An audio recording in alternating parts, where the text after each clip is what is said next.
We had right? some top tier conversations before, and we were like, I mean, I think so. I wish we had, No, some recording of this, some archives. maybe. Should we go back in the Ralph archives and the Rick I know Owens archives? you got a serious job. I don't. You know what I mean? So I want to get you in trouble. But what do we go by? What's your name? Baez. Baez BZ Young Bistro. Real estate is in a house. Okay, everybody. My name's Reese. I just gave my government name. What am I doing? Or I just go by Say to everyone that knows me. So, right, this is the first pilot episode of the untitled show, either The Shivering Break. or Spatted. Triple entendre Jay-Z vibes for Spatted. I want to let the people understand, like, let them choose. You know what I mean? Join us on our Discord We'll let the market or decide. Reddit. We got to set that up. You know what I mean? It'll be set up within the week. Sorry for the wait. Spatted, Shivering Break, y'all choose. I don't know. You know what I mean? I'm here to serve you guys. So I think first and foremost, It's Young Say, not Young Say. I'm old as shit. we're washed up now, bro. And we got Beezy on the line. So Beezy and Say. Yeah, man. So I'm lucky to be born with a great last name. some say it's so nice you had to say it twice, kind of like couscous. Use couscous Say. I'll take it. I don't know. Grew up, everyone gave me shit about my last name, but sometimes you gotta own the negative, make it into a positive, and you own that shit. So Whatever they say, right? as far as the agenda on the docket, what are you wearing right now? You know, what's up? You pulled up. So We in LA right now, by the way, and for all y'all East Coast folks, if y'all listening, we live in the Brooklyn of Los Angeles. If you're from LA, you know what I'm talking about. We won't name it, but you won't know. So what are we wearing? I'm wearing some white jeans. Yeah. Got them at the Gap. Okay, I'm better than the Gap, but Okay, you know. shout out Kanye. Exactly. Well, I don't know. We'll see. We'll talk about that later. We're not trying to get canceled on our first episode, but Hey, White listen, ones- if you die before the cancellation, they can't cancel you, right? it's how many times we can get canceled, I guess, is the new metric. And one and done. Carmelo, let's go. But You got the white pants, white jeans on, white relaxed fit, jeans, relaxed fit, straight leg. straight leg for just fresh from the tailor. Had them hemmed. What do they actually call it on Gap I think it's relaxed or straight. or straight? Yeah, Okay. one of the two. I'll have to check the tag, but that a black T-shirt going for the what's that movie from Quentin Tarantino? Cliff Booth. Cliff Booth. Earlier vibes. before we were shooting, he pulled up with a black tee and white pants. If y'all seen Once Upon a Time in Hollywood, Cliff Booth at the end scene was wearing a black kind of fitted T-shirt and white pants, and he kills everyone. Yeah, he Kills fucks it up. Kill those fucking hippies. Kill them all. Fuck them. But I was going for the Cliff Booth vibes, you know. Okay, we in LA. You know what I mean? It's fitting. I mean, Leo DiCaprio did grow up. You know, when he got his first money, he moved out here in Los Feliz. I mean, not too far. So, shout out to the chef. I got the blue chore coat on from Ralph. From Ralph Got himself. some tattered, sleeves. So some if paint someone pulls splatter. up on you and says it ain't Ralph though, you gotta smack him in the mouth. Like, Oh, definitely. Fuck out of here. They're getting backhanded by the freshly manicured hand. I don't know about that. And then I got the double RL beanie, the orange one, Okay. the watch cap. I feel like you're doing this whole Wes Anderson, Steve Zissou Kind of. vibe right now. You know what I and mean? out of respect, took the shoes off in the crib, but Yeah. Angelo Baca Wake. What's the A6? Wake A6? Okay, I see. You got that collab. I feel like that was slept on, low key. Definitely, bro. I got the original ones. The A6 are hella fly. I too. mean, Super everyone's comfortable. kind of trying to do like that whole dad shoe, but a little busy, but not like you look at the Nike Monarchs, they're kind of like a poofy shoe. You know Like what I a mean? marshmallow. Yeah, but like I think that's why people are so attracted to like the New Balances and whatnot. They're, excuse me, they're like more streamlined. As far as the silhouette of the New Balance. No, exactly. It has a better silhouette. Then you actually go to like the Asics, that's even more streamlined because that's actually functionally a running shoe. Mm-hmm. You know what I mean? So when like the jean lay sits on the actual shoe, it'll kind of like just encompass it on top. Is that what you're going for? Or? No, definitely. I like the way it sits nicely. I either usually wear a cropped pant with it, or I wear like a relaxed fit, jean that goes over it.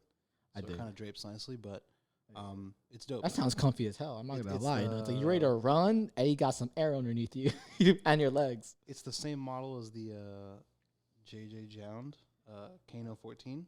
Okay, But they just did different colorways. I know the JJ Jound. I don't know what y'all talking about. Jound. But like I know he did a New Balance in 995, right? So those are pretty fly.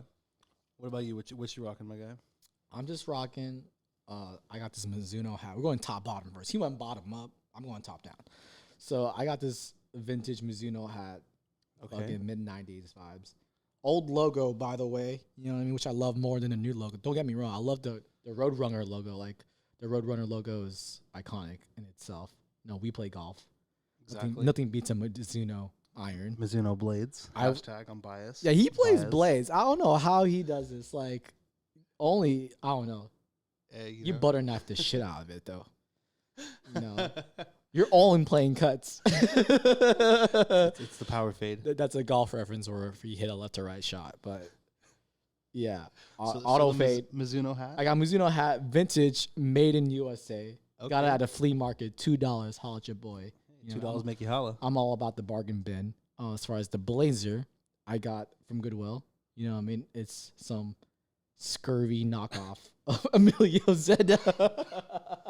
There's that whole trend. Everyone's trying to make like the fucking it's not even fake. I got it from Goodwill. I just like the shape. Hey, if Sometimes it fits it's not even about the brand name. Trust me, I love brand name. I'm a brand whore, you know, but like you gotta think about shape and cut and size and how it fits your body. Exactly. And as soon as I wore this, I love the strong shoulders. It gives me that like Gordon Gekko 80s vibe. And the length of the actual sleeve just hit right above my wrist is perfect. I could show the watch. Cartier, by the way, bitch. This ain't no struggle pod. Maybe. I don't know. We'll see. So, yeah. Sometimes you hit the money at the Goodwill. You know, the kids know this. Come on. Yeah, Goodwill's you know. such fucking treasure trove. Check TikTok. Of course, I feel like a basis dude. Like, I got a YT Hanes Supreme collab. So Supreme, though. it look regular, but it don't. Y'all gotta figure out. I wear a lot of regular shit, but not really. You know what I mean? You gotta look underneath. You know? Flip the rock over. I'm like the Tiffany Patek Aquanaut. And everyone's like, oh, that's an Aquanaut Patek. You know what I mean? But I was like, you look closely, it said Tiffany, bitch. Check the stamp, though. I don't have that watch. Any hookups, I will pay cash straight up. I'll take a loan out for that. I don't care. We'll also take a sponsor if you want to send us some Tiffany's. So, yeah, I feel like every dude kind of has this, right? The Hanes Supreme. Yeah. YT. At least some of them do. All the cool ones. Yeah, all the cool ones. No lames. As far as the pants go, I'm wearing some vintage 505 Levi's, sourced from France, Marseille specifically. From Marseille. Yeah, again, it looks regular, but it got sourced from Marseille, France, shipped over to Los Angeles, and it found me. I got a little shorten it a little bit because I want some stackage going on, but not too much stackage.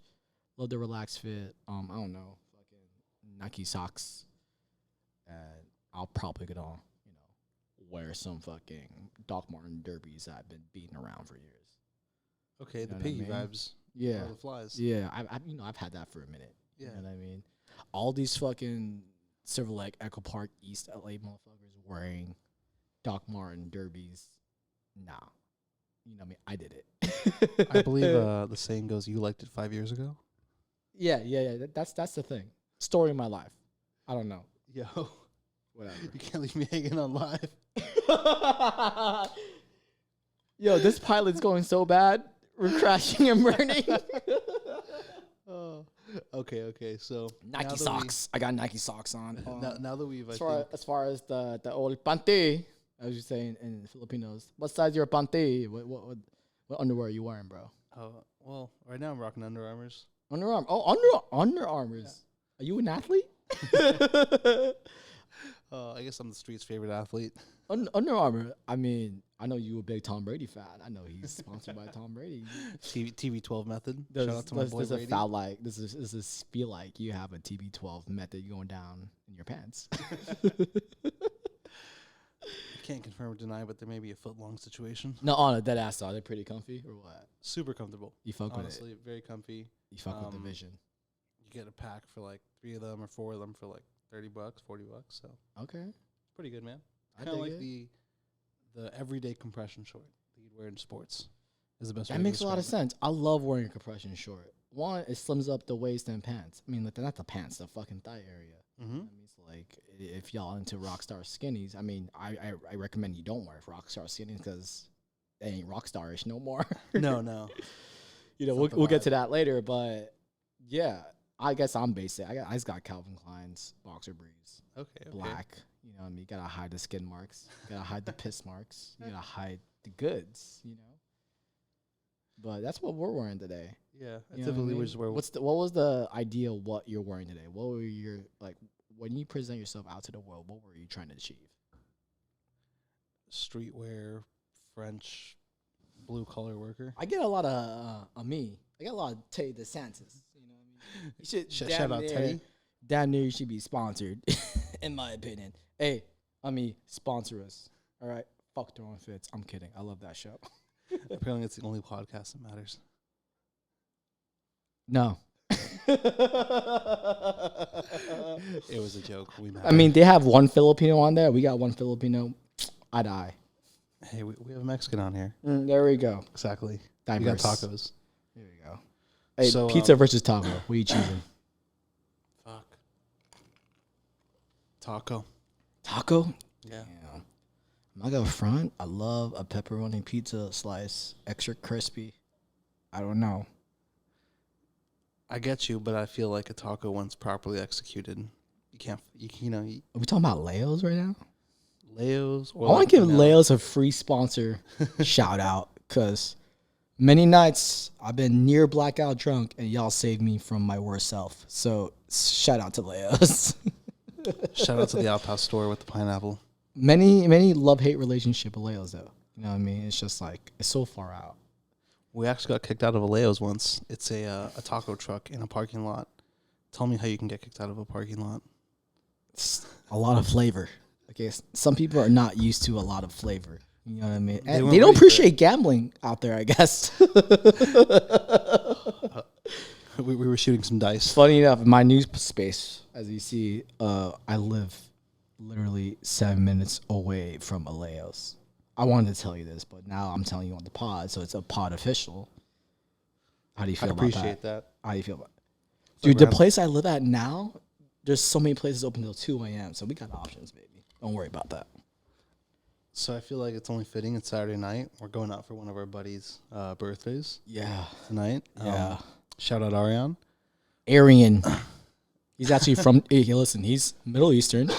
What is he specifically? Is he Palestinian or? No, he's Iranian. He's Iranian. Excuse me. he's I'm Persian. sorry. No disrespect. He drives a white. He's a white BMW. He drives a white. Yo, shout out to Mercedes. my Iranians driving white BMWs. There's a bunch of y'all, trust. So let's talk about the going out outfits. Typically, the average dude, the average Joe would wear a pair of bootcut jeans, black. We are in Los Angeles, and you're talking about the ones that are not in the know, or the ones that don't give a fuck, or the ones that are worth probably a couple millies, are wearing this going out shirt, you know? Yeah, they're wearing the black dress shirt. Or if you're that frat star, not graduated out of that phase, you're wearing that college shirt, that janky ass jeans, not Janko, but janky, and what? Some fucking cooked ass shoes, probably Air Force Ones. Hey, listen, I wear Air Force Ones. What are they cooked? They're pre-cooked. Pre-cooked? They're pre-cooked. Okay, it's pre-cooked. You know what I mean? It's like it's getting there. Okay. Once it gets cooked, I'm throwing that shit out. You know what I mean? Like, listen, I like my steak medium rare. I don't eat no goddamn well done. All right. That's a hockey puck. No, but like, what prompts people to wear this going out outfit? Like, you go to Las Vegas, some shit like that, right? Like, How many times have you heard they ain't ready for us? What aren't they ready for? A black we're button-down doing shirt? it different. We're built different. A pair of True Allegiant You know what I bootcut mean? jeans. We're gonna go to CVS and get a handle of Tito's and share it the whole night and get basically hepatitis, throw up later, but not get any drinks at the bar. A whole lot of Red Bulls, empty Red Bulls. Yeah, but we did it different. I only spent like $100, and I'm like, yo, that's wild. How many gas station boner pills do you think they bought? Hey, listen, Blue Chew, if you out there, come get us. But yeah, so these motherfuckers usually wear like some bootcut jeans, True Religion. Yeah. They wear the black square toe shoes, some Aldos, some Steve Maddens. Yeah. And then spiked hair, bro. Like, since when the fuck does this outfit come back in? And the ironic thing is that outfit's kind of fucking back in because of the Y2K. Yeah, I mean, like, my girl's been saying, like, yo, every girl wants the kitten heel. Every girl wants to wear a crop top. Girl wants to show their belly button. And, like, slowly the waist of a girl's jean is going lower and lower and lower. You know what I mean? So, I like to talk about girls' trends because often it's going to relate to guy trends because, girls are the object. You know what I mean? Like, not the object, but, like, this is the reason why dudes go out and dress up and get their shit done. You know what I mean? It's like, Some of them. Some of them, I'm the word they'll be like, yo, some dudes go check this shit out and I'm fire. Look at these shoes. Or the world will be like, yo, listen, I don't do it for nobody but the fashion culture. But, you know what I mean? The love of the game. Yeah. I'm talking like eating ramen and be like, yo, these Rick Owens Geo baskets, wild. You know what? Sometimes like you just gotta skip a meal so you can buy a fly outfit. Hey, listen. Or just make more money. But I believe it was Tyra Banks that said, pain is beauty and beauty is pain. And I adhere to that advice, top tier. She wasn't wrong. But yeah, as far as the going out outfit, I mean, I don't know. My personal gripe with it just looks unfitted. Like why can't you just put on some decent jeans, a decent chore coat or blazer like what we got on now? I'm not saying you should dress like us, but like even a bomber jacket or any other basic tier like jacket and a tee or a polo and then some Ben Shermans. You know what I mean? I don't do Ben Sherman, but get the fuck out of here. Does it look like I'm a Ben Sherman motherfucker? Even if I go on the golf course, I'm like, you weren't Ben Sherman? Like, get the fuck out of here, B. Like, what the fuck? You gotta let me play through. No, you're more Ben Davis. I'm more Ben. I remember you were Ben Davis and you fucking sanctify. Hey, yo, okay. On that note, like the whole Ben Davis, Carhartt, Dickies revival. How do you feel about that? I love it, man. I copped a pair of green Dickies. Actually, you helped me cop them. So I actually semi-tailored. I financed and tailored it. That's how much I love the game. Where it's just like, listen, a real friend be like to your friend, I'd be like, hey, listen, it ain't sitting right, and you got to fix it yourself. You just said it earlier today. It's like, you got to do it right. You got to do it your fucking self. Exactly. But so we got help from the master tailor over here. But I took one tailoring class in community college. I was like, oh yeah, I could do this. I'm a fucking monkey. Shout out to Samo. Let's go. But I got the green Dickies. We cropped them, cut them at the legs, let the fray out. Have a pair of the Carhartt double knee pants, the duck original kind of colorway from Carhartt. Yeah. And I'm trying to think what else that I have. I got some pair of Wallace and Barnes, the J.Crew collab. Yeah. They're the navy kind of workwear pant carpenter. Yeah. So I got those. They're pretty cool. Yeah. But I've been liking them. You can wear them relaxed. They give a nice silhouette. Just kind of gives like a more like utilitarian vibe, I guess I would say. Like highly functional. Yeah. Not like Gorbcore functional. Yeah. No Aerosol Hue. Yeah, but it's like carpenter functional. It's everyman functional. It's trade functional. And there's something like adherence to that look that people are vibing with right now. Besides the whole like it's more boxy, it's more relaxed, it's more like it has some drink to it, but like structured because it's so stiff. But I think people are drawn to that look because like they know it's gonna last. And we had this I'm so sorry about that. First pod, I'm banging shit everywhere. But no, like I think there's something about like things that are just well made. No, exactly. Because like even in the whole Carhartt, Dickies, all that world, if you can get your hands on some vintage Carhartt where like the logo is the old heart. Yeah. That's money right there. That's grailed. Yo, you go to like Japan, and that damn shit is just like you fire already. Like you got American Carhartt.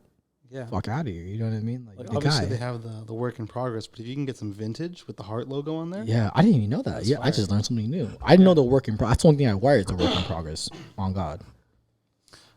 I don't have any work in progress. Actually, I have a little messenger side bag thing. Yeah. But I don't have any of the actual clothes. But I definitely want some of the vintage Carhartt. That shit's fire. Yeah, but I mean, like, you could go to like the Pasadena swap meet or the one in Silver Lake, and them shit's gonna go quick. And it'll get taxed on. Yeah, Charge you a nice price. 100%. I don't know. Like, you think this trend's gonna die? You think it's actually a trend, or? I think it's a trend for right now, but I feel like it'll be one of those things where it's trendy or it's really cool right now, and it'll be one of those items that you keep in your closet. For example, the Carhartt, chore coat, or, some Carhartt, thick jacket that you could wear only during winter. Yeah. You may have purchased it during this year because it was trendy. Yeah, You may be able to use it for the years to come because How you feel about white girls just wearing drip Carhartt? some of them look cool in it. Some of them look... I say white girl because you go to like the Latina community, they've been dripping in Carhartt Ben Davis. You know what I mean? definitely on the Ben Davis. How you feel about the white girl and Asian girl pulling up on it? I feel like it's just like anything else. They're definitely, it's kind of, I don't want to say out of pocket, but like out of left field. Yeah. Someone that you wouldn't see wearing Carhartt is now wearing it. Like, I never thought I'd wear Carhartt, but like I started little by little with a beanie or like a t-shirt. But as far as them wearing it, they probably got in that way with like everyone's introductory piece was probably the beanie or maybe a t-shirt or a jacket. Fucking beanie. I swear Right? to God, that shit needs to die. That ass. I don't know. Super I love your comfy, though. beanie. That's like the gauge. I'm more into gauge beanie, like the knit beanie. Yeah. Just some type of like tactile quality to it. And it stretches out a little more. I feel it's warmer too. I don't know. I think it's much more like versatile. But like that Carhartt beanie feels like it's now. Right? Like, I don't know. It'll live on forever though. But I know Carhartt's Carhartt though. You know what I mean? That's part of American heritage. But I feel like, I don't know, like if you're a really slim person or if you have like a very slim or petite body, man or female or whatever they want to be, the baggy clothes or relaxed fit looks good on that silhouette.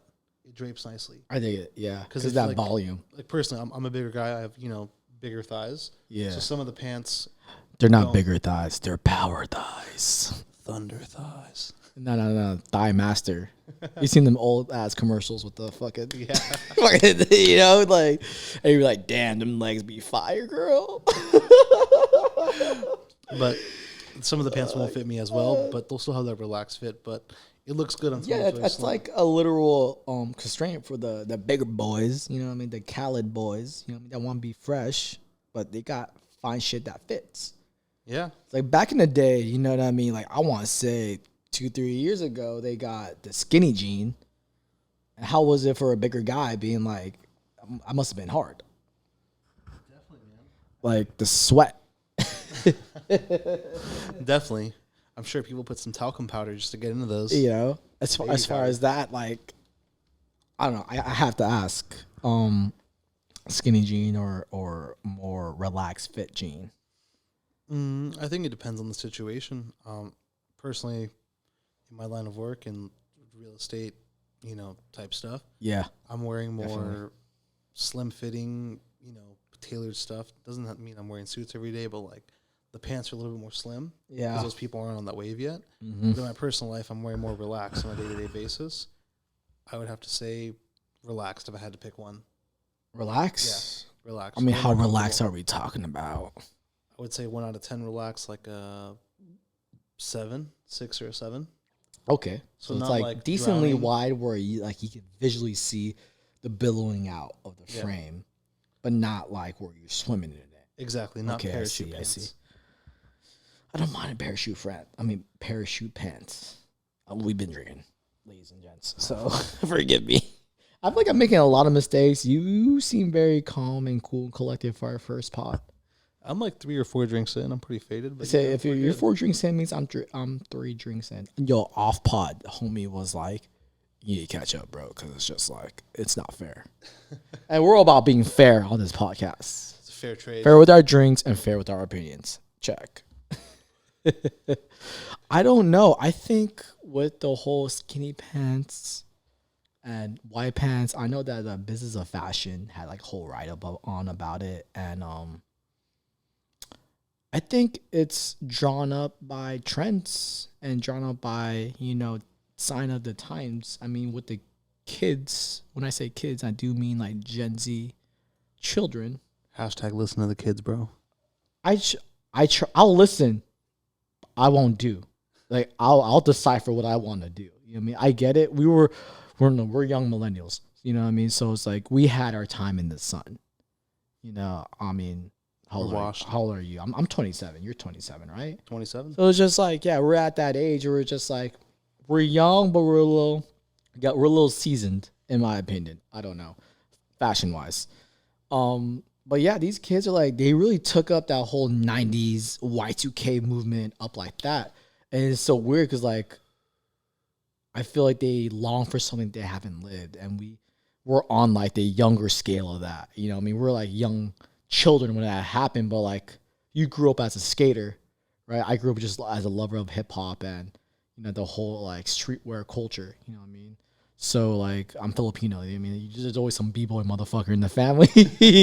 There's always that one guy like I'm trying to spit. I'm like nah, but like you know what I mean. So like we have a certain relationship to that era because it's like we kind of lived it through other people. Whether you have like an older cousin or an older brother, whatever. You know what I mean. So like these kids, I don't know what's their infatuation with that whole like 90s Y2K era.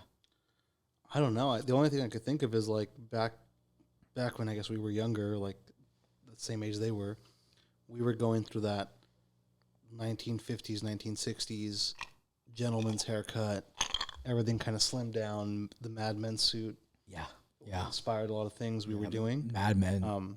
Inspirational, influential show. Don Draper. I'm a Roger Sterling fan. I know you're a Don Draper fan. Both of them had impeccable suits. Roger with the 3-piece, Don with the 2. I'm with the 3-piece all day, man. You know what I mean? With the vodka sipping. I know you're more of a whiskey guy, so you a Don Draper.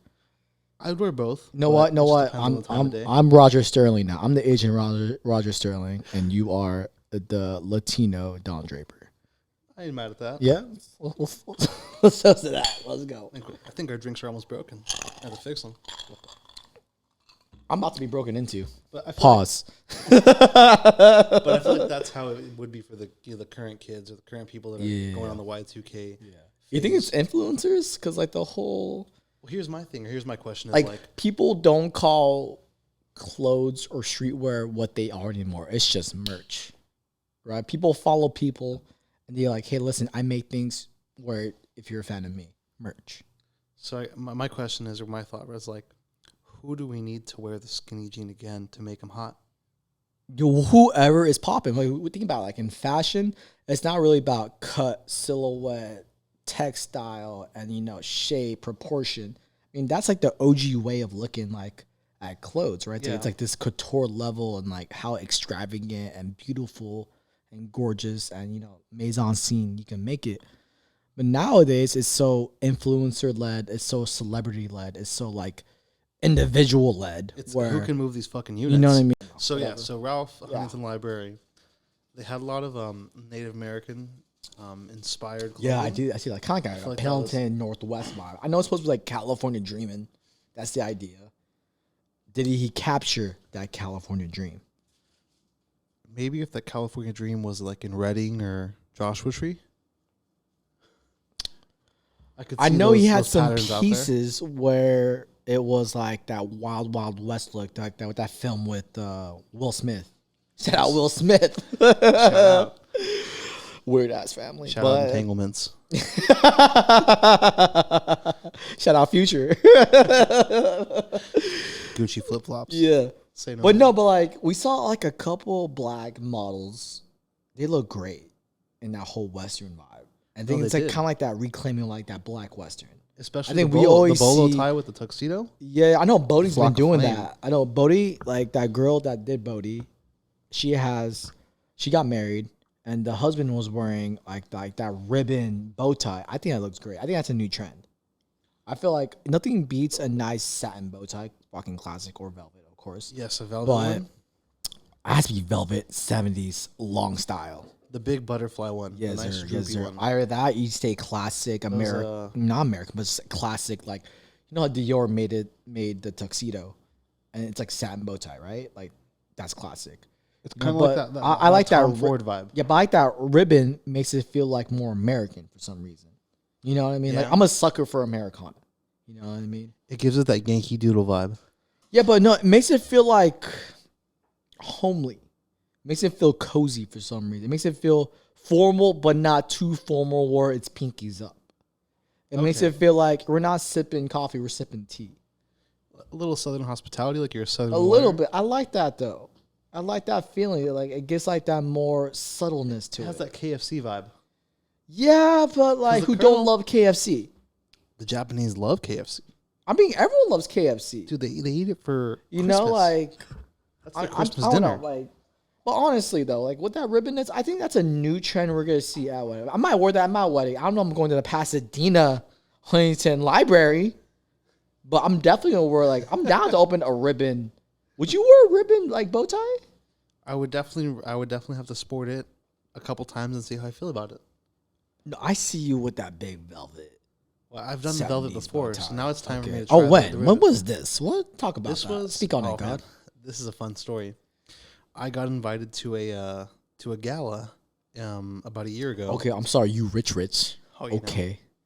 Pink Okay. Pinky's up. Pinky Pinky's up. up. G's up. Let's go. G's up, what down? Met Gala. Not Met Gala. Soon to be. Hey, Yeah. Met Gala, invite us. We used to go there when we lived in New York.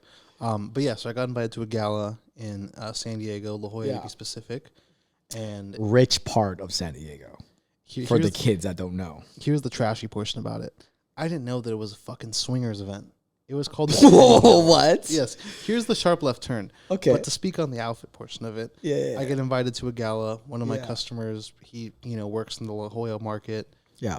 Sells high-end luxury real estate, and he's going to a networking event. He's like, hey, I have some tickets, invite a friend. So I invite another one of my friends with me. If you know. I know. He's great. Shout out Seattle. Exactly. Shout out Seattle, bro. It's actually going to be his birthday soon, next week. But Deep cut. Look it up on YouTube. He's on there. He probably hates us for shouting out. So here's how You might need to do a FaceTime later. Be like, hey, first pod, sanctified. So here's how I got fly for this gala. Yeah. I invited him. We got the tickets sent to us. We went to 3 Day Suit Broker in Huntington Beach in Orange County. Why? We needed tuxedo jackets on the fly. Okay, I already had the pants and the shirt and everything. I just wanted a dinner jacket. So I go there looking for a dinner jacket. Yeah. I find a burgundy one with a nice black shawl lapel. Mm-hmm. I think it was shawl or peak. I don't remember. I have to double check. But I find one. Jackson gets a navy tuxedo with a black lapel. We're all, we're looking good. We're dialed in. We go to the event. We go to our buddy's house, get dressed up there, go to the place. And little by little, we start kind of noticing different things. We see that people keep walking to the elevators and going up, and in a while they come back. Eventually, we realize it's a fucking swingers event, and we're like, holy shit. What tipped you off that it was a swingers event? You saw some penises out there? You saw some... No, I did not see any of that going on, but I just... Some TNA? I saw people walking Give us a visual portrait of you're like, okay, swingers, check. Let's just say there's a couple dancing on the dance floor. Another couple goes up to them, starts talking, and then they all link together in hands, join in a union, and walk to the elevator together and go upstairs in the elevator. Yeah. So like Jim from accounting and Pam from HR are now going to get down with fucking God knows who. And, have a bacchanal together in their hotel room and come back like an hour later and go find the next victim. Is it a victim? Like, I guess not if they like it. I guess if they like it, it's a swingers party. It's consensual. It's adults. It's sex. Exactly. How did it make you feel, though? I felt naive. I had no idea what was going on. It was like... naive in like, I'm in it, or naive in like, what the fuck? Naive like, what the fuck? Okay. Yeah. So how did Jack feel? We both kind of felt the same way, or at least I assumed he did. but you The know, feeling wasn't mutual, I guess. he may have been more excited than I was. But Okay, he needs nonetheless, this. the reason I brought it up was Yeah. I wore a velvet bow tie, a droopy one, a butterfly style bow Yeah. tie. Okay, let's bring it back. Let's bring it back. Yeah. Okay, bring it. So, Velvet, droopy I'm bow down tie. to wear the satin, ribbon bow tie. Classic Dior. Shout out. I'm down to wear the bow style bow tie now, and try that out and see how fits in the repertoire. I think it's just fun. Hey babe, how do you feel about like that that droopy bow tie like what Colonel Sanders has? Because he's seen it in the new Ralph Lauren collection in California Dreaming. Bodhi's been doing that as well. You think it's something that's gonna take over, or you think it's a novelty?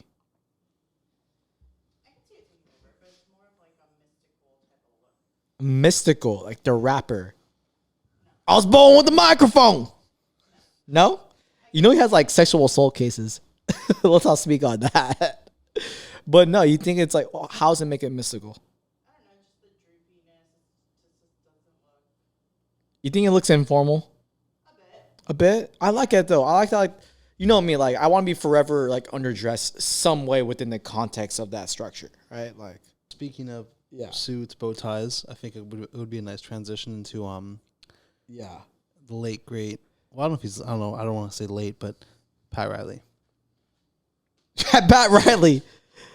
Hey, Pat Riley, come back to the Lakers. We're 2-5. Last time I checked, we're fucking terrible right now. We need you with your Armani suit and your slick back haircut. We need you calling fucking plays on the sideline with some fucking hard bottoms and be real fucking G with that shit. Come back, Pat Riley. Open arms. Jeannie Bush, you do what we need to do with that information. Okay? Come back. All right, this is the fucking Showtime Lakers. It needs to be. It's not the Showtime Lakers right now, but it needs to be the Showtime Lakers. I feel very, very vaunted about this because it's disrespectful. My man used vaunted. He learned that at Berkeley. Stop. I think Pat Riley needs to come back to the Lakers. He does. How do you feel about the Armani suits? But the Armani suits, that's what we're talking about. This is a sartorial fashion podcast, right? So some sprezzatura. I think there's that new rule they made in NBA where like you don't have to wear a suit on the floor. You guys, let the fans correct me on that. But I like them wearing a suit. I like them looking formal. Like, you don't go to a job interview wearing a fucking 3/4 zip sweater. You don't go in a t-shirt. You don't go in sweats. You go in a fucking collared shirt, preferably in a suit. In a Patagonia vest? Like, that's different. That's tech. But in generally speaking, we go to a fucking interview, you're going in a collar shirt and you know what I mean? Like this level of a respectability. I'm a sucker. You know what I mean? Like this whole new like tech money shit where it's like, yo, I could be a billionaire, millionaire wearing sweats. I get that. It's like, fuck you establishment. Fuck you boomers. Fuck you Gen X. This is how we're doing it, right? This is how we're pulling up. But there's a level of novelty where you feel like I need to respect the position that I'm doing. It's like, I know you work in the real estate market. And if you pulled up in a sweatsuit and it's like, how's that look? It doesn't look the best, but to be honest, I have. I mean, you have, and how have you felt? It worked in my favor in the sense because I have a small business, so I'm the owner, so I was able to pull up kind of however. Yeah. So I will say it was a bit of a power move, kind of like everyone else has. No, I get that though. I like we worked shitty jobs where like we had to dress for other people. Exactly. I get that. Like most people have to do that. You know what I mean? So when they get the bag or when they start their own business or they got their own job going on, like I'm gonna dress the way I want to dress. Exactly. You know what I mean? But I think there's a level of like, you gotta respect the game. Like even during the pandemic, I felt like I was dressing up just for my own sanity. You dig what I'm saying? Yeah, you go to the grocery store. Where I was just like, I would put like a suit on sometimes and be like, hey, listen, like this is how reality feels. In a way, like dressing up for work feels like an armor you put on. We feel like a knight or samurai or some type of objective needs to be achieved. So I need to put on something and I can achieve that objective.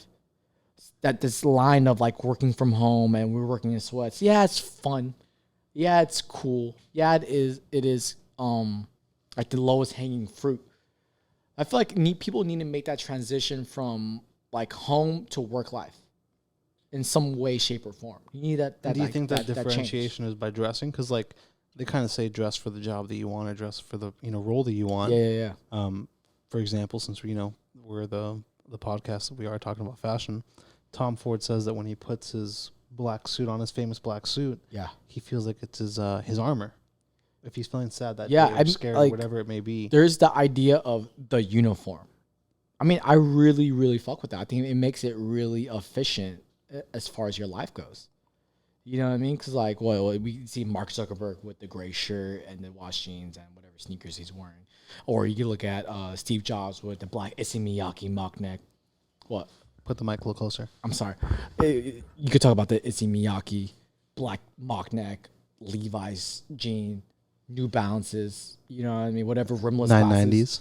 You know what I mean? Or whatever admin from the 60s wearing a fucking slim, sleek cut suit.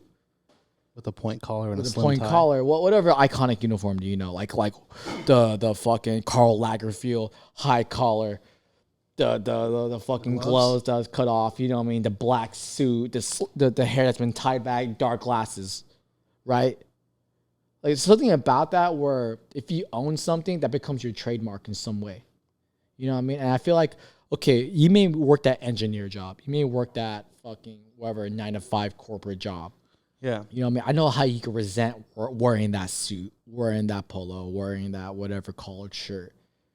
You know what I mean? But, like, do you really want to pull up in your pajamas? No, you want to pull up in your uniform. Like, you want to pull up in something. Ready. Like, I don't know.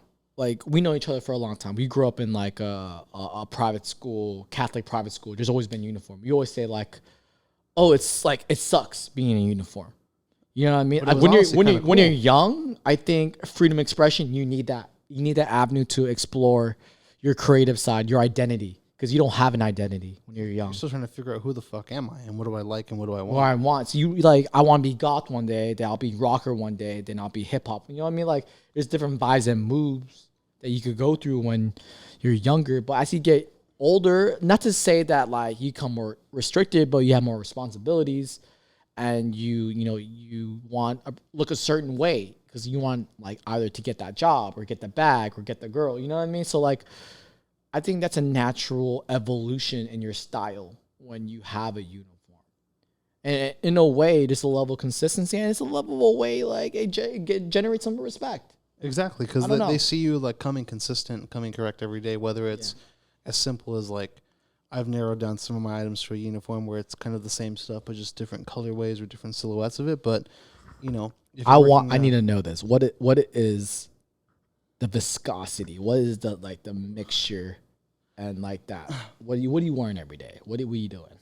For the most part, I try to keep it pretty simple. It depends on if I'm like... I think people have a uniform whether they even know it or not. Yeah, exactly. You know what I mean? Like, whether they, regardless of that they know they're doing a routine, I feel like everyone has like 3-4 options that they go to just to get out the house. But I feel like how can we help them get to a better place in their uniform as well? But like, I guess to answer your question is... some normal fit jeans, whether it's relaxed or somewhat of a little bit of slim fit. Boom, done. Fit. One. What's the shoes looking like? Either a black loafer, a lace up, or a sneaker. And then okay. How do you choose that? How do I choose that? Depending on the vibe I'm going for. If I'm doing a jean, I'll do either, if I want to be a little more formal, a lace up or a loafer. Either a white shirt or a white Oxford. I could put a sweater over that. Yeah. Black, gray, blue, insert any color. And then depending on the level of formality, you could throw a sports coat on there, a blazer, a chore coat, denim jacket.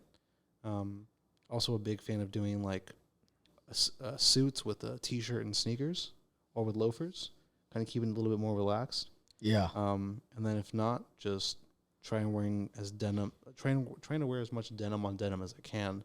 Okay, what's this obsession with the whole denim on denim trend? Is it a trend? I don't think so. I think it's a lifestyle. I feel like it's a way of life. I think so. I'm full. Hey, listen, I'm full on the whole denim on denim Canadian tuxedo. You know that whole thing. I feel like there's a right and wrong way to do it. Okay, what's up? Speak on that. The people that I look to get my inspiration from there is definitely Ralph Ralph Lauren. Yeah. Hashtag Ralph Lifshits. If you know, you know. And the editor-in-chief of Interview Magazine, Mel Odenberg. Okay. He's a big fan of Orange Tab 505s Mm-hmm. and Levi's denim jackets. So he does it very tastefully with like Church's Oxfords or Church's loafers. And I'm like, I'm going to take a page out of that book. What? Christine's calling you. Yep. Hold on. Check. Yeah, babe? You call my name? I thought I heard you say something. Fucking liar, bro. Fucking liar. You're on our... I'm gonna talk to this man right after this. What the fuck? But speaking Daily of uniform for me is like some type of running shoe. Okay. You know what I mean? Stay on the go, comfy. Okay. You know what I mean? I usually do some type of I have LA Apparel pants, or it's just these 505 vintage Levi jeans. You know what I mean? As either that, or I'm wearing some LA Apparel shorts. I'm big on LA Apparel. I love the shout out Dove. Shout out Dove, dead ass. But like no, but I have a lot of LA Apparel I wear on the regular, whether it be the sweatshirt and the sweatshort. I wear a lot of things with shorts. You know me, like I love anything with shorts, and it has something to do with just movement, being on the go, and hashtag Asian calves.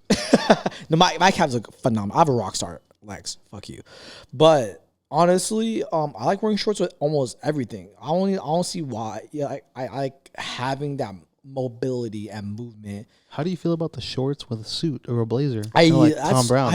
I do that a lot.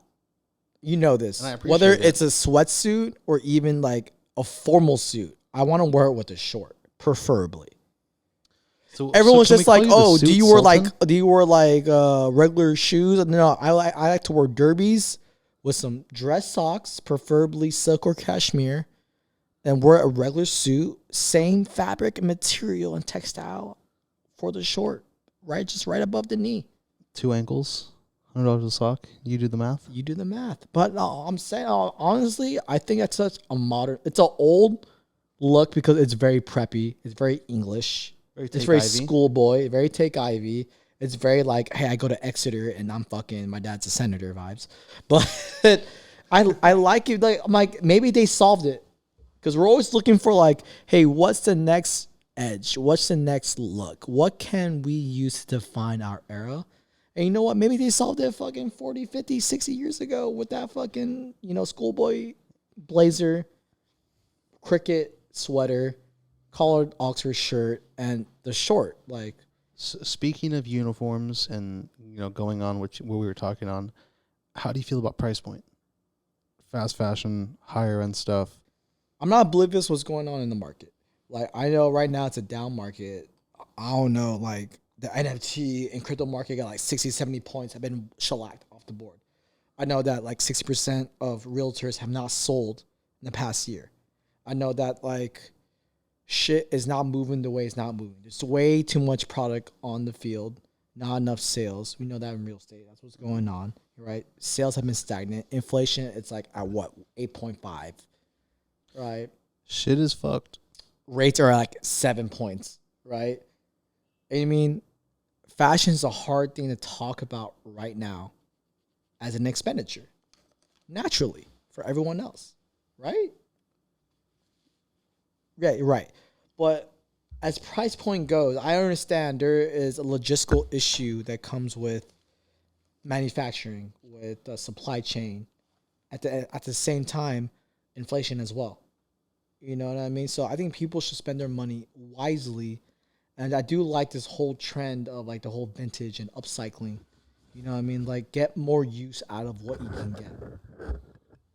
I don't know. How do you feel about it? About the price point of... You see like Chanel or something like that. Like it's crazy. How much is a Chanel shoe now? Like almost $1,000 and more. Didn't they stop selling the flat bag? Or one of the bags they discontinued them, right? They discontinued a lot of real leathers. There's a lot of brands, but like you look at like the LVMH, the Kering Group, those type of like conglomerates. They're looking at product as just like we're serving a different niche. We're serving a hyper luxury market. Yeah, they have a different Right? demographic. They have those And, people that got the black what are we card or the basing off? platinum. Are we basing off the everyday price? Like, are we basing on like the CPI where everyone consumes, or are we basing off the luxury prices that we want to be into? I would say cost per wear. Okay, I mean, like cost per has gone up exponentially the past 2 years. You know what I mean? So, like, what's it? Price is what you pay, value is what you get, right? Warren Buffett. The sage So of Omaha. if you feel like this jacket costs $1,000, but you know it's gonna last you a lifetime, that's a bargain. No, that's. But if I you're paying agree with you. $1,000 for a piece that you know is gonna be trendful, maybe that's not a bargain. So I see what you're saying, because that's what I'm that's saying. kind of I guess what I'm trying to hammer down on is like, if I know I'm gonna wear these white dress shirts every single day, or these slacks or these jeans every single day, you know what? Like the how materials much- are good. yeah, like how The much pattern is should I good. The spend? drip is good. You know, like, and what should I walk into the store thinking of is like, okay, like I know, I've worn dress shoes every day consistently for a while. Yeah. And let's just say, like, it doesn't mean that you have to have a lot of money to buy good clothes, but if you're going to walk into a Steve Madden or an Aldo and you expect those dress shoes to last you a long time, they're not going to last you a long time. So that's what I'd say, go thrift, go somewhere else, or try to find secondhand shoes online, whether it's a Ferragamo. Those are really good. I love Or that churches. it's an acceptable thing to go vintage shopping. Yeah. To go to People real are calling it pre-loved nowadays. That's yeah, or much loved. That's, but I think like that awareness of you can get used things and no one's gonna look at you and be like, hey, that's gross. That's awesome. upcycled. Upcycled. I always say it's upcycled. We're going off the rails right now. We're off the rails. We're going off the rails. We're going off the motherfucking rails. Can know we what? just tell the listeners what You the can't vibes are right cancel now? someone that's already dead on arrival. Can we tell the listeners what the vibes are right now? We're watching the Ralph Lauren fashion show. And being watching held. the Cal USC game. Exactly. But where's the Or Ralph Homers. Lauren fashion show being held at? Ralph's coffee shop. Exactly. Ralph's Cafe. Ralph's wearing a turtleneck with a double-breasted blazer. Some wash jeans. I Some didn't see. Solomons. I didn't see the shoe. Is it Solomon's? Solomon's. It's Solomon's. Yeah. Okay. It's a vibe. That's nice. That's nice. That's cute. It's great. I like it. I love So it. back to the motherfucking... Oh, it is Solomon's. Docket. Oh, okay. But no, like his suit jacket is double breasted, a button, by the way. Like we're fucking back in 1920. Back in Nam. It's pre-nom, bro. But Christine knows about Nam. Well, she is nom. I actually had some fun last night. I had some fun last how night. that turn out, bro? How that turn out? It was amazing. She's like, fuck you. Okay, what's next on the docket? We actually have a real docket, We have a dossier. but we're fucking idiots. So bear with us. It's actually a Goyard dossier. See, they know. Chef What's it? Boyardee. What's up? Drake's, not the rapper, not the Six God. Drake. But- Hey, 21 Savage Drake just came out with the album. That Facts. shit's lit. How do you I feel listened about to that? it. It's You pretty listened good. to it. What's the detail on that detail? You know what? It's the Drake that everyone was waiting for. That kind of Okay, like like what is the Drake that everyone is waiting for? little braggadocious. Okay, kind of, hip hop shit. Yeah, that Okay. like he's on his private jet. I know he came out with that new like Rapping. dance music style, like maybe like 8 months ago, 9 months ago, some shit like that. That was pretty lit too. That's more of an international vibe, Yeah, It depends on, Yeah. how much exposure you have of the world. Yeah. But it's a great listen. Everyone would like it. But I would say the newer one is a bit more for the traditional listeners. Okay. Traditional mean like, yo, we're gonna get the bangers, we're gonna get the crazy choruses and just entendres everywhere. You're also gonna get that Marvin's Room vibe. Oh, there's a little cut where feelings are being hurt a little bit. There is one where it's like, Okay. you could be draking and driving. And listen, when Take Care came out, Marvin's Room and that whole like softcore era of sad boy hip hop, I was into it. Not gonna lie, it was a mood, it was a feeling. But back in 11 when that was popping, it belongs there. But has he revitalized it from that same era of like 2011, 2012, or is he incorporating newer modern elements into it? I would say it's a mixture of both. He revitalized it, but he put his current events into the subject matter. Okay. It's weird though that a guy could complain about relationships where he's knowingly gonna fail the relationship.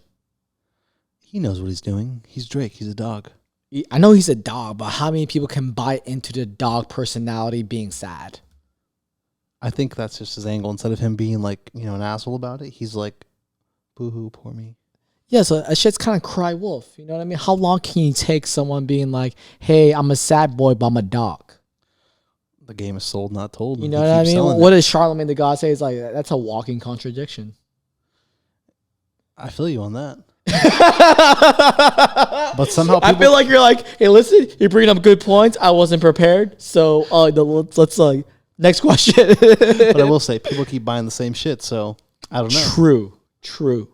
How many white t-shirts can you buy? Not enough, right? Exactly. Not Eventually, enough. them armpits like get musty. everyone, who is that model, by the way? Like I see her everywhere. She's on the new AGG model with Evan Mock.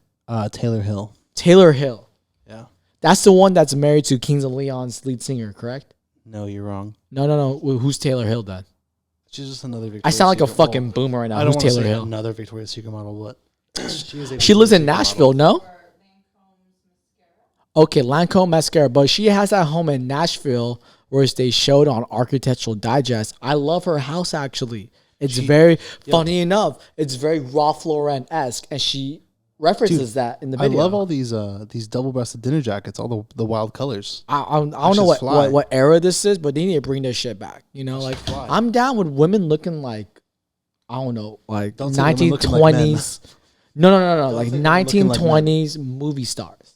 It's like the whole glam era of the movie system of the 1920s, and just like I know that's the same time that like the golden era of. That's when motherfuckers were getting spatted. That's when motherfuckers were getting spatted, and that's when women were actually dressing up to the motherfucking like couture level. You know, like I think we reached a level where people are just wearing sweats basically on the fucking red carpet. I don't know. They're not wearing sweats, but like they're lax. Our off-screen guest, Christine, how would you feel being born in a day and age where you could wear only Yves Saint Laurent or Christian Dior made by or Balmain or Balenciaga, but actually like real Balenciaga made by the actual founder of the company, the designer. Like if Yves was designing the products that were hitting the runway and the rack, and you were born at the time and day where you could purchase those items. It'd be a lot different than right now. But you can say that about any brand by right now, because like, we're living in the day where Ralph's still designing shit, Tom Ford's still designing shit, and that's why you gotta give them their roses. You gotta give them their piece, because like they're doing their shit in real time. And people motherfuckers think that that's easy, because like some motherfucker 20 years from now is gonna be ahead of that label, and they're gonna reinterpret what he did, and then it's gonna be polarizing. But like, is it gonna last? Maybe not. Probably not. Because the way that fashion is built now is disposable. It's just Instagram photos waiting to die. What's happiness before the next happy moment of happiness? Yeah, I don't know what you just said, but I'm saying yeah. But what I know, what we got a topic. It was a poorly paraphrased quote, but what I'm trying to say is we were talking about Drake's and Demna and Leon Dore and Brandon Mahler going from Drake's fashion house or streetwear house. Okay, to the you want to hear my take on this? Please, my take is speak on it, God. Okay, my take is he had an article with Esquire recently. He's saying that like, yo, I appreciate what Leon Dore, or Ami for short, what they done. ALD, what ALD's done to streetwear and is bringing the preppy back. What Rolling Blazers tried to do, Ami accomplished. Would you agree? I feel you on that. And okay, so it's like, okay, we got that look down. We got that era cut down. That check. It's like it's late 90s like preppy in cool with streetwear effects. We revitalize that look and add some modern features to it. Get cool, bet. But like I think maybe he didn't get the bag on that. Maybe Teddy, because he's the face of that brand. Yeah. I feel like he's the face of that movement. He's the face of that movement. Fair enough. Yeah, I would totally agree with that. Look at where he's at now. New Balance creative director. But I've been in this weird position before. It's like, hey, you may be the creative, but you ain't the owner. You dig what I'm saying? Exactly. It's like, hey, listen, I got the ideas, I got the vision, and I got the fucking cuts, and I got the silhouette. But at the end of the day, you don't got the stock option. At the end of the day, you don't got equity. I mean, at the end of the day, As far as you New don't Balance got- or Amy? I mean, Oh, okay. because Teddy's owner, he owns that company, but his relationship with New Balance is different. I mean, he's coming out with a new shoe, just Teddy, not me, right? There's a new shoe coming out. Look I that didn't up. see that. But yeah, he has a New Balance. He's coming up with just Teddy, not me. Oh. So what does that mean? Like, is there a rift going on with the me right now, saying like, hey, yo, well, how we gonna cut the bread up? How we gonna do this? How we gonna do that? Like, that's the thing. Someone like, had to put that. We bread come up up for with a new ALD. company, and it's awesome. It's cool. It's fresh. It's new. It's something that, like, it's a good breath of fresh air. But like, there's what it looks like, and then there's the accounting. Yeah, there's the actual. There's the accounts P&L, receivable. There's the invoice, and like there's the P&L sheet, right? If you're saying real estate, where's the P&L sheet? And where's the net? You know what I mean? Like, so we don't know what's going on back there. Obviously, we're just commentators looking outside in. But what's his name? Brandon Maher. Mahler. It seems like that's the guy actually with the fucking vision, with the cuts and think textiles. The reason why they and hired him experience. is because they want someone to push them to that I thought direction. that homie was Filipino when I saw the photo. I'm not gonna lie. He looks like someone we know, a bicoastal cat. Bicoastal. We'll say bicoastal. You watch this. This could have been you. You know what I mean? And whatever. But we're gonna.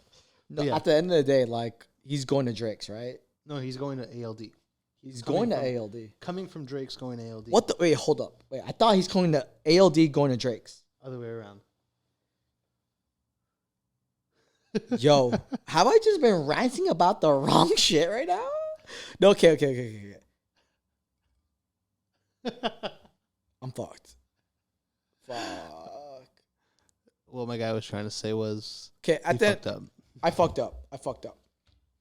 How long can ALDs last? How long is that run? How long is that runway? I would say. Let's get broad with it. Let's shoot darts. Think of it like Kith. They're very close. They know each other. They love each other. Then you're like Teddy's homeboys LeBronny. Yeah. Like we're talking like we know these motherfuckers. I feel like it. You know? Honestly. Hey, listen, you're spending your hard-earned money We with spent these enough money there. motherfuckers. You should know these motherfuckers like you talk to them like your best friend. Right? You know what I mean? If you're dropping like 6, 7, 8 bills on these brands, you should be allowed to talk to them like your fucking first name basis. I want to get invited to coffee at the fucking store. I want to meet you guys. No. Post a picture on the gram. Who's the Filipino guy that works for ALDS? It's Brandon Mahler. Okay. He just got hired on there. Because he makes a comment on the Esquire piece. To get back on that like people don't respect what he does, in a way. People don't respect the cut. And what does the he do? pageantry. What he does is sets out the actual more mature, layered look of a me, in a way. Because like there's some pieces where it feels like streetwear, a little elevated. I think he's trying to integrate more preppy wear, but with a little bit of hints of streetwear. I don't know. You were more a me than I do. Yeah, so I would say what I've seen lately that's not like the typical stuff that they usually have, which is I would say, okay, so T-shirt, jeans, and hoodies and stuff would be their cut and sew items. Yeah. They have, and they collaborate with whoever they're doing their cut and sew with. Is kind of what their thing is, at least what I've seen. Overcoats, top coats, suits, certain specific jackets. Right now they have a Scott leather jacket, like the biker jacket. The shot. That was in the wild one. Yeah. The shot. My bad. I don't know. We've It had could a be couple. Scott. It could be shot. I'm Yeah. stupid. It's up into interpretation, and we've had a lot of whiskey tonight. I'm the residential dunce, so you can't fucking accuse me of being stupid because I claim it. Listen, and if I can't pronounce it right, I'm still gonna fucking buy it. Loewe, it's okay. Yeah. Lowe's, where the pros go. The funny thing is, I actually shop at Lowe's for my profession. Lowe's, where the hoes go. Yes, sir. But they have the suits, they have the loafers. They've done a couple collaborations with Black Stock Weber, Black Weber, which is a new up and coming loafer company. They got some dope stuff, but they have that solid mix. They have the New Balance collab, so it's a lot of that custom collab stuff where it's just basketball shorts, crew neck. That's where the streetwear shit comes into play. That's where that comes in. And they have their higher elevated stuff where it's the suiting and the tailored garments or like, the cut and sew. But I guess that would be their mixture of both. But I think that's where he can bring in that position is like coming from Drake's, an English, menswear Can there company. be a moment where this new movement of like modern streetwear preppiness could be like the new Ralph of our generation? Can Teddy be the new Ralph of our generation? Can that be? Those are very big shoes to fill. You know what I mean? But Under the Brandon Maher, assistance. those are very big shoes to fill, but I feel like they can get somewhere near it or they can pay homage Yeah. to the idea of, that preppiness, that Take Ivy look. Yeah. Which I mixing love, it by the with- way. I think there's a level of like streetwear that needs to grow the fuck up. Because there's kind of that Denzel vibe of wearing like That's what you called me like earlier a- today. It's a Denzel vibe. And you know what? Everyone loves the 90s airport look.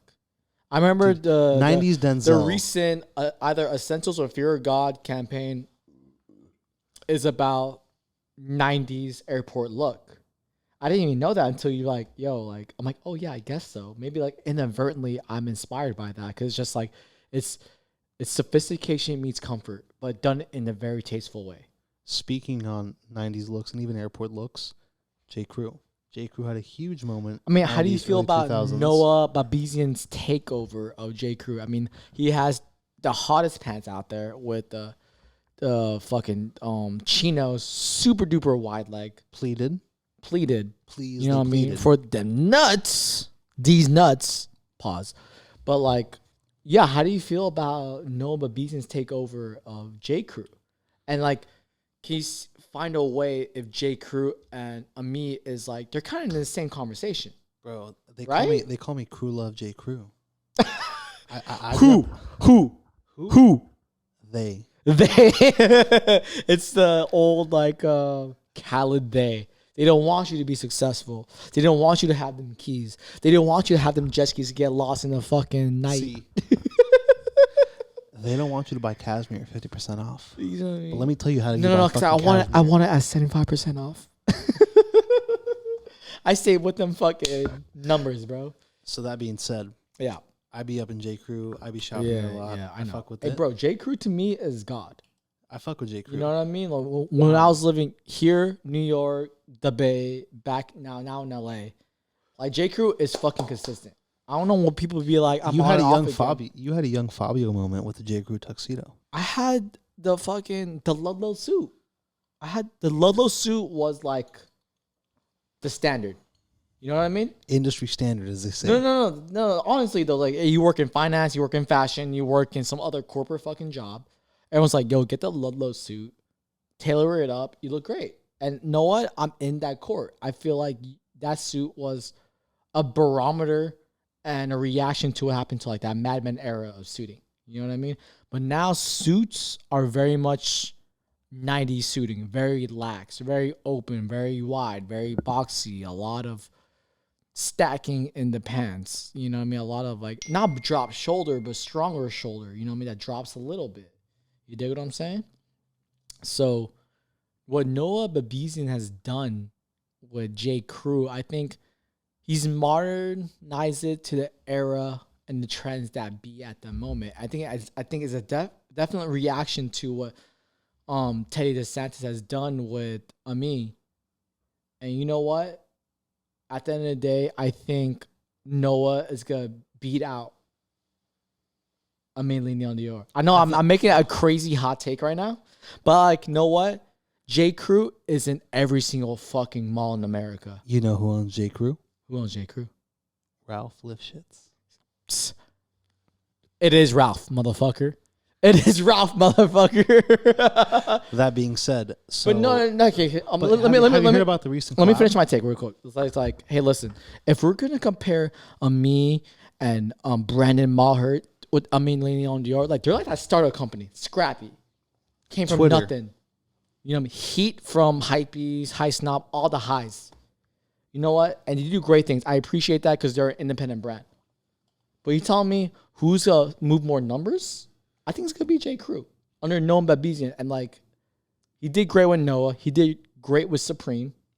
He's a seasoned fucking creative director, right? Yeah. He's spatted. He went to Supreme U. He's spatted. You know what I mean? He came from Supreme U, right? You know what I mean? He's spatted. He's from that Lower East Side New York swag. Always be changing every fucking year. You know how it is, B. You know how it is out there. You know what I mean? Like swag comes out fucking every fucking 6 months. You know what I mean? Let's be honest. It's like riding the wave, bro. You gotta you know what I mean? Swag. Everyone feels like, oh, J.Crew is dead. I was like, yo, every brand is dead until they get that new creative director be like, I'm hot. Yo, Gucci was dead until fucking Alessandro came over. Or when Tom Ford picked it up. Even when Tom Ford picked up, you're right. Because there was Tom Ford, there was that one girl, I forget her name. She did it but not really. Then Alessandro, that's no a one new remembers wave. second place. Better yet, who the fuck was before Balenciaga? Okay, yeah, it was Alexander Wang, but it was just like, not really. It was there for less than a fucking year. Before that was like what? Was fucking Andre, well, who's that one guy that now heads like LVMH, not LVMH. Who's that one guy? Which guy? No, I mean, like, whatever. There's that one other dude that's like popping. No one fucking remembers. No one fucking knows. Exactly. I do know, but it's in my head somewhere. I've been fucking drinking. Fuck you. But all I'm saying is like, it takes that one hot creative director to put that shit on the map. I mean, for every Alexander Wang, you're gonna get a fucking Demna. And Demna's been running that shit for how long? Demna has this fucking social experiment right now. No, Demna. Talk about the Lay's chips. The leather bag, the Lay's chips. No, like here's the whole thing. I talk about this with my girl's best friend, Juju on the beat. Right? Like we were talking about the Balenciaga. She's like, I'm not a big fan of Balenciaga. I was like, okay, why? She's like, I'm not a big fan of Demna. I was like, what's wrong with Demna? She's like, well, he has his basis of like this pessimistic view on fashion, and he has like this trolling perspective on fashion. It's like how stupid it is, but at the same time, we're able to capitalize off it with like such a high price point. You know what I mean? So, yeah, people could look at Demna as being like a social experiment, but I think it's more like his commentary how stupid fashion is, and it's like. I don't know. Demna is also kind of like Kanye. It's a walking contradiction. He's like, hey, listen, I want to be on the cutting edge of fashion by inverting himself, being like how stupid fashion is. At the same time, it's like he wants to speak on like a lot of it's like climate change. You look at his last show, it's like walking through the mud. The show before that, it's like I'm walking through that fucking snow trying to get to my destination, but not really because fucking climate's in the way. Right? So he's very climate active. And he's very much like on the trolling of fashion, how stupid it is and how like trivial it might be. So it's like, yo, you gotta pick one, bro. It's like, can fashion be an art statement where like I could have an opinion on social matters, but at the same time, I'm trying to hawk $900 for a fucking t-shirt. I feel like if he's so concerned about it being a climate issue, then why is there so much fucking Balenciaga out there in rotation?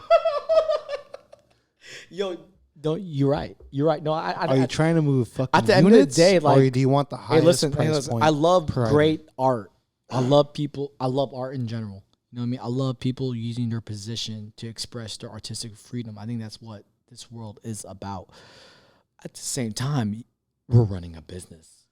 Because why not create? We gotta run a profit. Because if he's so concerned about the fucking resources, why not create one of ones? If you're you're onto something, I'm gonna refine it a little bit. It's like if you really love the environment, get pre-orders and make it for people that are paying already. Right? Because that's what people are doing. You know what I mean?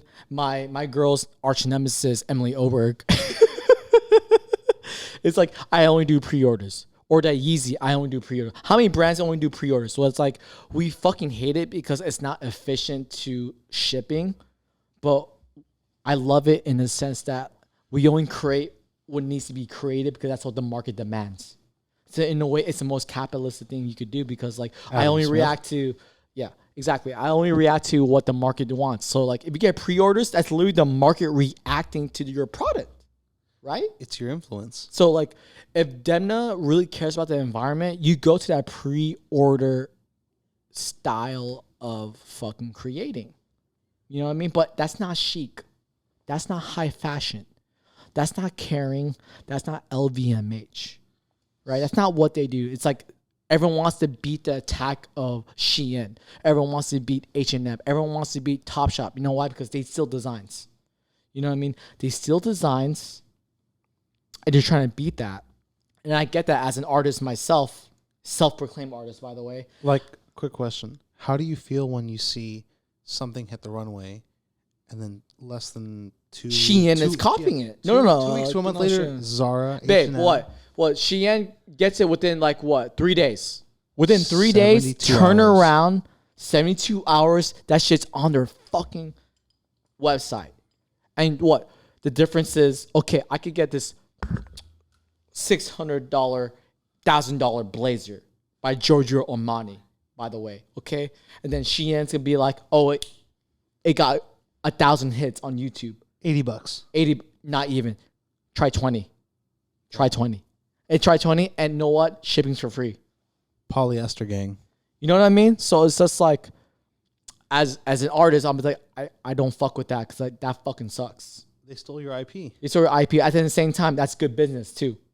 I'm conflicted. I'm Asian. You know what I mean? Like, hey, listen, I believe in integrity, but I believe in efficiency. You know what I mean? I'm fucked up. Speaking of It goes back to carrying- that price point though. Right. Right? It's like, I could pull up with some Celine pants, and you could pull up with some H&M pants. They could look almost identical, but if you look closely, Celine's gonna be much more luxurious. It's gonna drape better. It's gonna be almost everything better except what? Price point. Right? And Facts. then if you're someone that loves fashion but doesn't have that disposable income, but you love the art of fashion, the sport, the competitiveness of fashion, what are you supposed to do? Are you supposed to eat only top fucking ramen so you can buy those pants? We used to do that. Yeah.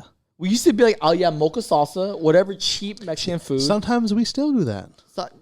Dead ass though, real talk. Hey, shout out to Affirm, Quibi, Afterpay, sponsor us. Klarna. I believe Klarna. I believe in Afterpay because the shit I can't afford right now, I get. And layaway, basically. It's glorified layaway. It's the new layaway. Yo, you young motherfuckers don't know about layaway, but that shit, that was that shit. That was that shit. Hey, how your pappy got your mama a fucking ring? Layaway.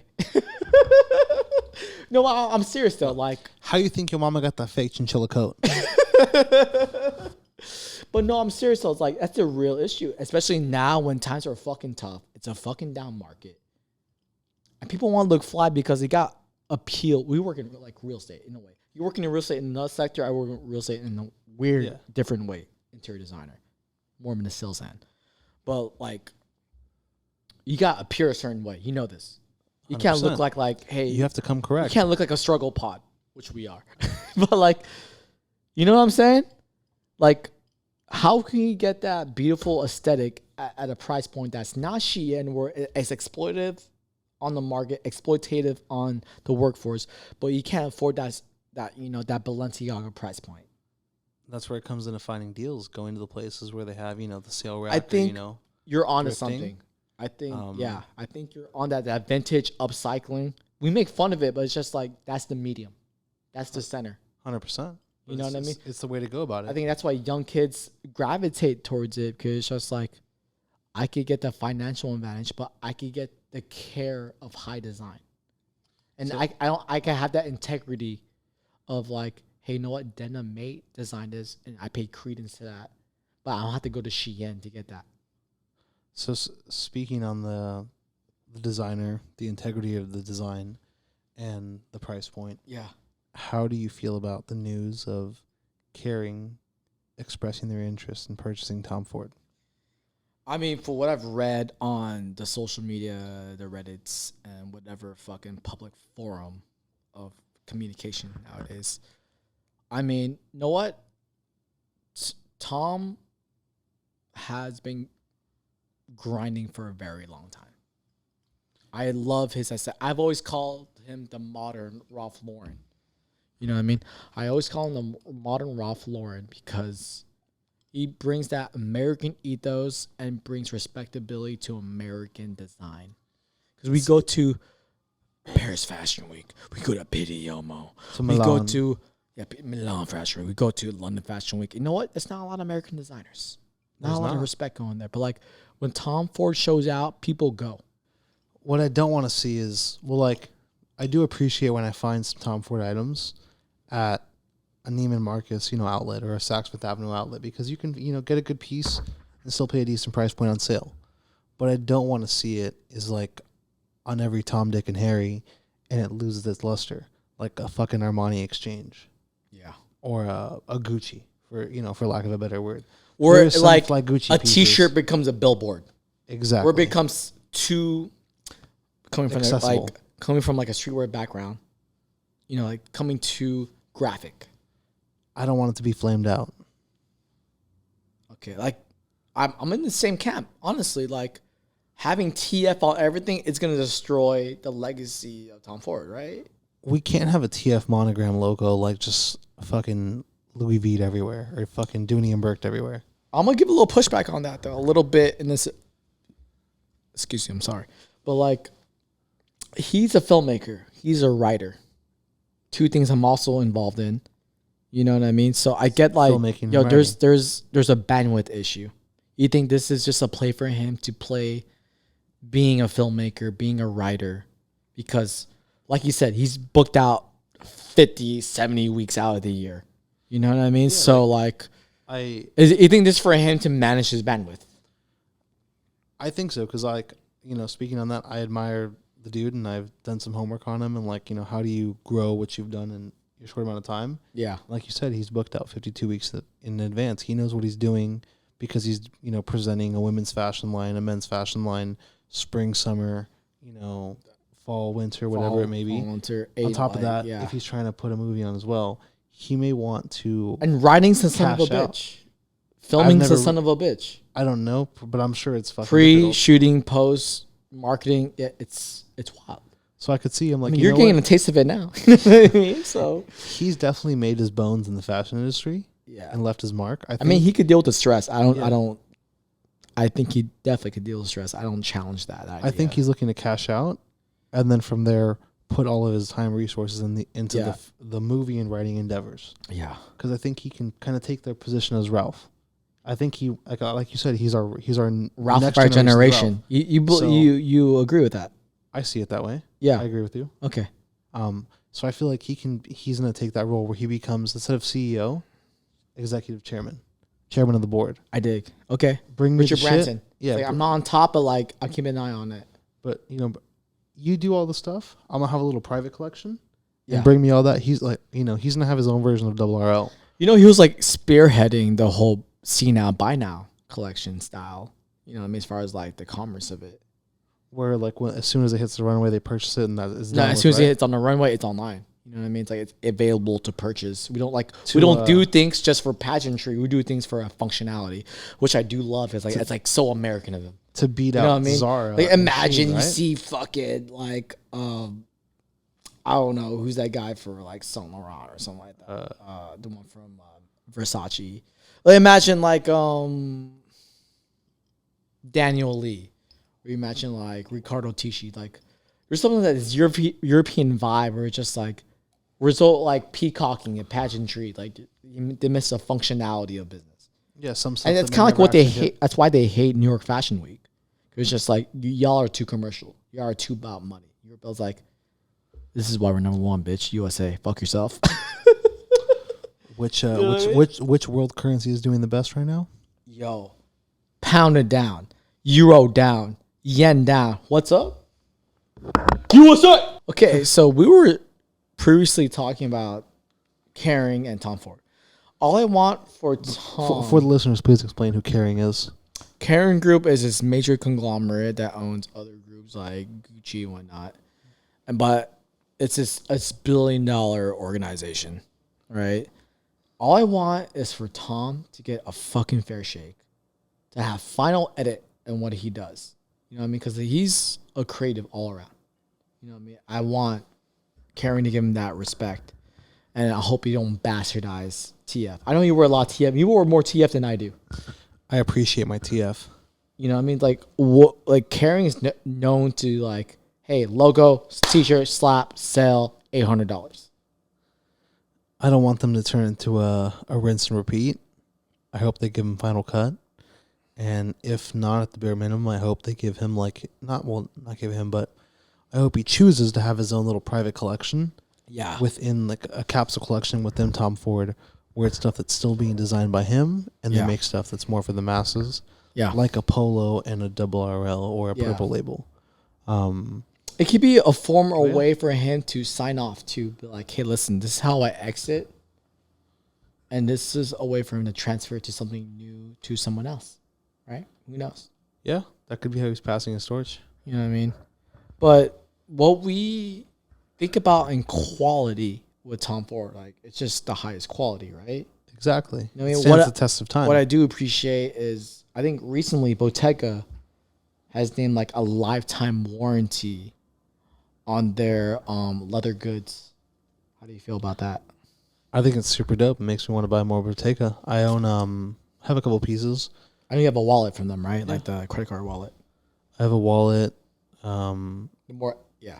So yeah, I have the wallet, and what they're saying is if there's any issues with your leather goods, they will repair them. A lifetime policy. I appreciate that. You know why? Because a lot of brands sell a lot of shit nowadays. I mean, I've had Louis Vuitton, I've had Goyard. You know what I mean? And they're not real leather. They're composite leather. You know Even the Goyard?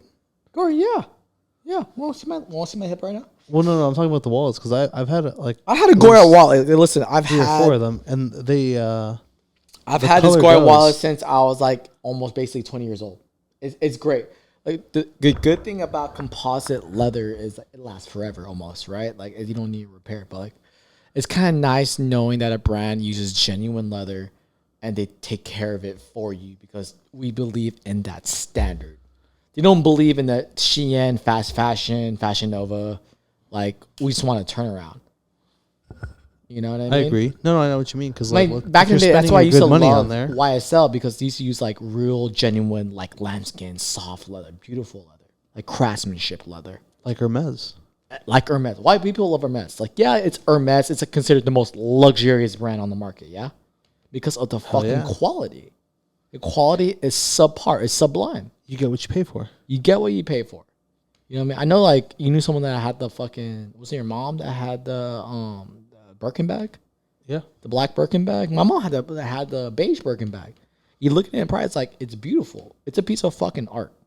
You know what I mean? It holds its value. I mean, we could go on a whole different rant, but like, the shout idea. out to Jane Birkin. Yeah, shout out to Jane Birkin, honestly, dead ass. But like, on another pod, we'll talk about just the Birkin because there's so much controversy and the idea of like, what do rich people think? What do like poor people think? What did like everyone think about the Birkin? But anyway, but it's like, you look at Hermes, it's quality. But not even Hermes guarantees that quality. So what's that say? Like Bottega is willing to guarantee that quality. Right? Yeah. Like, you know what I mean? Like if you go to real estate and be like, hey, listen, like your house, you know what I mean? We have a 100% guaranteed satisfaction. That's what they're saying. We'll get you a new house. It will get you, you know what I mean? It's like, we want you to be happy. I mean, it's like, hopefully this sets a precedence to other brands. Hey, listen, you believe behind your quality. Lifetime guarantee. Especially now. Let's just put it this way. Yeah, what? I'm buying some Bottega duffel bags. Yeah, 100% check. No, you get what I'm saying, though. It's just like, give me the best product and you guarantee me a fucking lifetime repair. That just shows more about your product. It means that, like, yeah, it will wear out, but you know why? Because it's real. It's alive. Yeah. It was something that was alive. It's kind of like an insurance policy. Yeah, in a way. Yeah. But you know what I mean? So other brands look at fucking Bottega. Yeah. Hell yeah. Lifetime guaranteed. Like, hey, listen, you know what? That allows you to increase the price point on your product and me want to buy into it because, you know why? At the end of the day, I'll come back to you because, you know why? It's great fucking marketing. That's like a John Lobb. It's a good, John Lobb. Exactly. Or Dunhill. You know what I mean? It's just one of those things where it's just like, it's fucking class. That's all. The class all around. Top class. Full you know option. What I mean? That's what they used to do back then, too. That was the old guarantee back then. It's like these other companies are straying away from their roots of where they came from. They're like, most of these companies are like Louis Vuitton, Goyard, you know what I mean? Gucci. They're all like really like carriage or fucking luggage, leather goods companies. And you look at these companies and their fucking P&L sheets, most of their fucking profits come from what? Small leather goods. small leather goods. SLGs. You know what I mean? So why not double down on your small leather goods and get people within that community and be like, you're ours now, and we take care of ours. Exactly. Make them feel part of the club. You know what I mean? Like, accentuate that tribalism that has been going on in fashion. Oh, man. No, 100%. Yeah. Yeah. You fuck with On that? Cause I'm a firm believer in that because, like, whenever I have, a good pair of dress shoes that fit me like a glove and the soles get worn out and, the heels get worn out, I take them to a cobbler and I have them put, a new pair of hard bottoms on there or a pair of Vibram soles if I'm wearing them out. Like my Birkenstocks, my Bostons.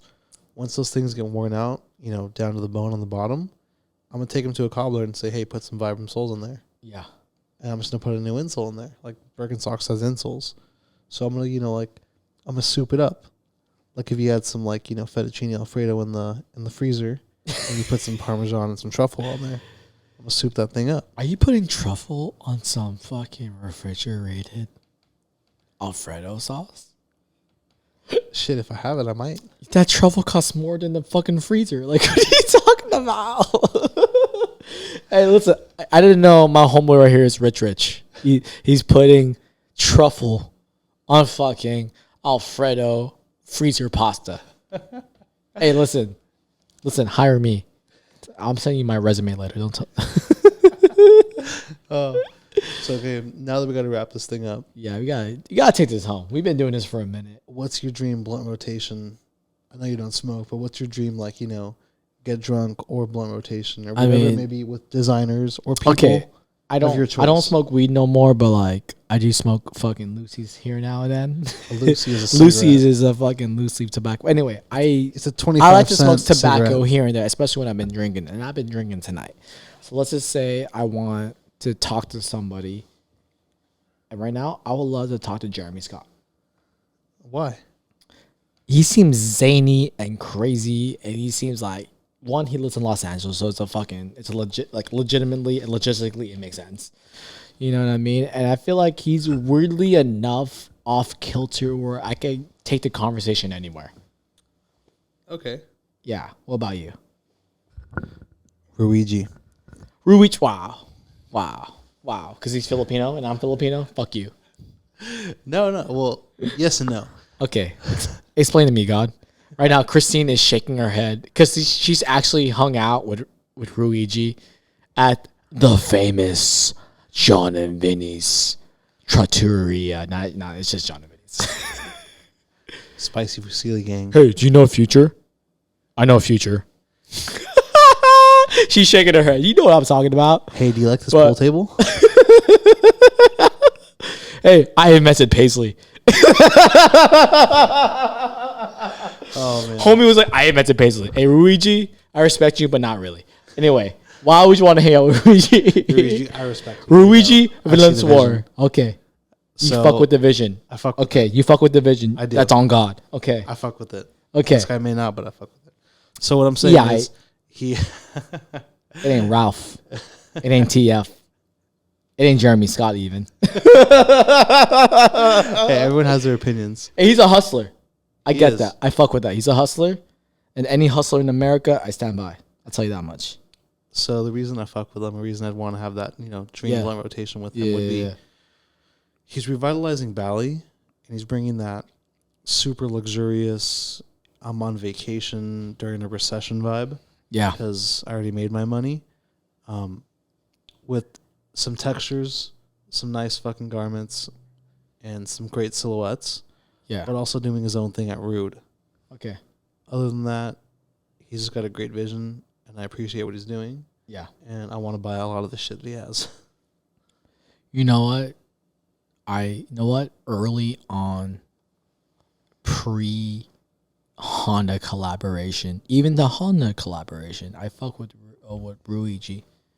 But something about it, it's just a lot of fuckboys started wearing it. Yeah. A lot of fuck shit started happening. A lot of hype shit started happening. You know what? As a Filipino to another Filipino, I respect that.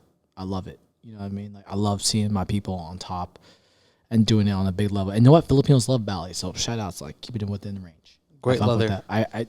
The hustle I appreciate. But when I wanna like smoke a blunt with him, I don't know. I think he's too like fucking assassin level right now.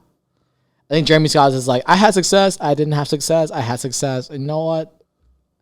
You know what I mean? I saw that fucking Architectural Digest video with him and Vanessa Hudgens. He seems like a fucking chill guy. I don't know. Because like you talk about like smoking blunts with, not like, hey, I fuck with the vision. Either way, it's just I feel like it's a way of breaking bread.